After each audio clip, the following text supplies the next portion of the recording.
আসসালামু আলাইকুম, সবাই কেমন আছেন? আলহামদুলিল্লাহ, আমরাও ভালো আছি।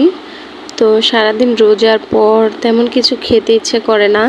তা আমার আজকে একটু টক টক খাইতে ইচ্ছে করতেছিল, কিন্তু টক জাতীয় কোনো কিছুই ঘরে ছিল না। তাই এই স্ট্রবেরি একটু টক মিষ্টি ছিল, ভাবলাম স্ট্রবেরি দিয়ে আজকে একটু ভর্তা করে খাই, মানে টক ঝাল মিষ্টি। তার জন্য আমি স্ট্রবেরিগুলো স্লাইস করে কেটে নিয়েছি আর একটা শুকনো মরিচ নিয়েছি, কারণ শুকনো মরিচ দিয়ে ভর্তা করলে আমার কাছে ভালো লাগে।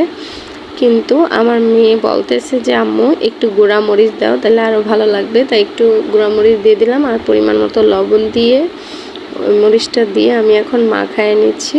ওই দিনকা আমার হাজব্যান্ডে অনেকগুলো স্ট্রবেরি আনছিল, তো সবগুলো স্ট্রবেরি আমার মেয়ে এভাবে খাইছে, আমিও খাইছি এভাবে।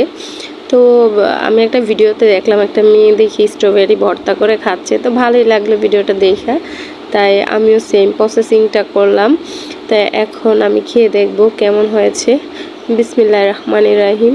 সত্যি অনেক বেশি মজার হয়েছে, মানে এত সুন্দর একটা গ্রান, টক মিষ্টি। আমি কিন্তু চিনি দেই নেই, চাইলে কেউ চিনি দিয়েও খেতে পারেন। টক মিষ্টির গ্রানটা অনেক ভালো লাগছে, একটু ঝাল ঝাল, একটু টক টক, একটু মিষ্টি। তো খেতে ভীষণ মজা। তো আমরা মা মেয়ে কত মজা করে খাচ্ছি। তো তোমরা যদি খেতে চাও তাহলে চলে আসতে পারো, আর তা না হলে এখন কিন্তু বাজারে 500 টাকা কেজি স্ট্রবেরি পাওয়া যায়, মানে দাম একটু কমই, 500 টাকা করে। অন্য সময় তো আরও বেশি থাকে দাম, এবার একটু কমই। বিশ্বাস করো বন্ধুরা, সারাদিন রোজা রেখে সন্ধ্যাবেলা আমার অনেক কিছু খেতে ইচ্ছে করে। আমি সারাদিন ভাবি আজকে সন্ধ্যায় এটা খাবো, এটা খাবো, এটা খাবো, কিন্তু শরবত খাওয়ার পরে, মানে ইফতারি একটু একটু খাই শরবত আর খেজুর খাইলে আমার আর কিচ্ছু খাইতে ইচ্ছা করে না। তখন আমার অনেক বেশি টক খাইতে ইচ্ছা করে, আর টক আমার অনেক বেশি পছন্দ।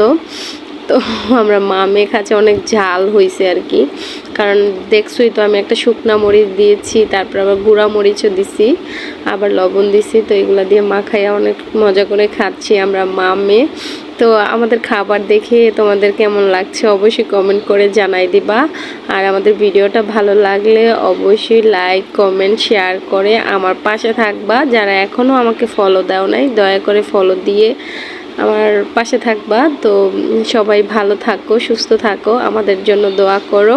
অনেক অনেক মজা হইছে, দেখো আমি বাটিটা পুরো লেয়ে লেয়ে খাইতেছি। তো আল্লাহ হাফেজ, ভালো থেকো।